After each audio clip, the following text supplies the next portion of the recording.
ஓம் சாய்ராம்.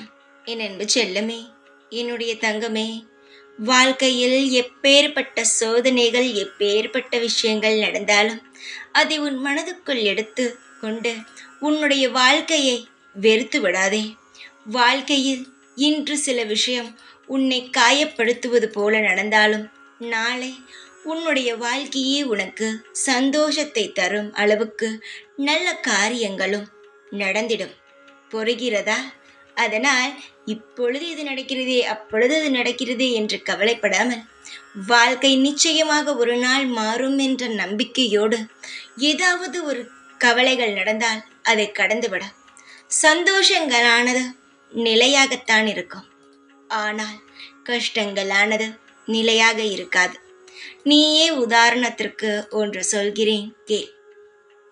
கஷ்டமான ஒரு விஷயத்தை மறக்கணும் என்று நினைப்போம். அதுவே வாழ்வில் சந்தோஷமாக நடந்த விஷயங்களை ஞாபகத்தில் வைத்துக்கொள்வோம். அப்பொழுது எப்படி கஷ்டம் மட்டும்தான் நாம் நினைக்கிறோமா? கஷ்டத்தை மறக்கத்தானே செய்கிறோம். சந்தோஷத்தை தானே மனதுக்குள் வைத்திருக்க வேண்டும் என்று நினைக்கிறோம். சந்தோஷம் மட்டுமே நிலையானது தங்கமே, கவலைகள் நிலையல்ல. நீதான் ஏதேதோ தேவையில்லாமல் யோசித்து கொண்டு இருக்கிறாய். நீ யோசிப்பது நல்லதாக இருக்கட்டும். உன் வாழ்வில் நீ நினைத்தது நடக்கும். பல வருடங்களாகவே நீ கேட்டது கிடைக்கும். இப்பொழுது நடக்கும் விஷயங்கள் அனைத்தையும் வைத்து தேவையில்லாமல் குழப்பிக்கொள்ள வேண்டாம் என்று மட்டும்தான் சொல்கிறேன். பலர் பலவிதமாக உன்னிடம் சில விஷயங்களை சொல்லலாம்.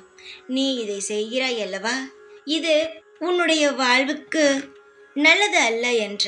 ஆனால் உன் வாழ்வுக்கு எது நல்லது, எது கெட்டது, எதை செய்யலாம், எதை செய்யக்கூடாது என்பது அனைத்துமே உனக்கு தெரிந்ததே. மற்றவர்கள் யாரும் உனக்கு சொல்லிக் கொடுக்க வேண்டாம். ஏனென்றால் நீயே மற்றவர்களுக்கு சொல்லிக் கொடுப்பாய். உன் வாழ்வில் அப்படிப்பட்ட விஷயங்கள் எல்லாம் நடந்திருக்கிறது. உன் வாழ்க்கையே உனக்கு உதாரணம். என்னென்னலாம் செய்தாய், என்னென்னலாம் இழப்பாய் என்று. மற்றவர்கள் வாழ்க்கையை என்றும் பார்க்க வேண்டாம். உன் வாழ்க்கையை மட்டும் கவனித்துக்கொள். உன் வாழ்க்கை மட்டுமே நிலையானதாக இருக்கும்.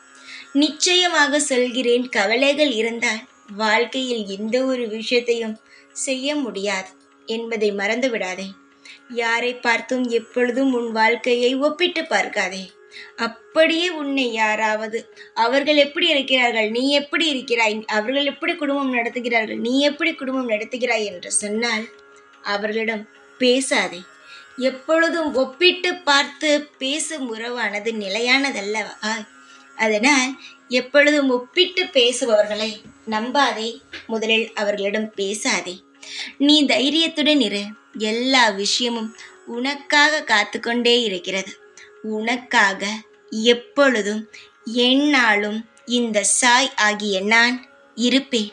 உதவியாக இருந்து பல நல்ல விஷயங்களை உன் வாழ்வில் செய்வேன். திருப்தியாக இரு. உனக்காக நான் இருப்பேன் எப்பொழுதும். ஓம் சாய்ராம்.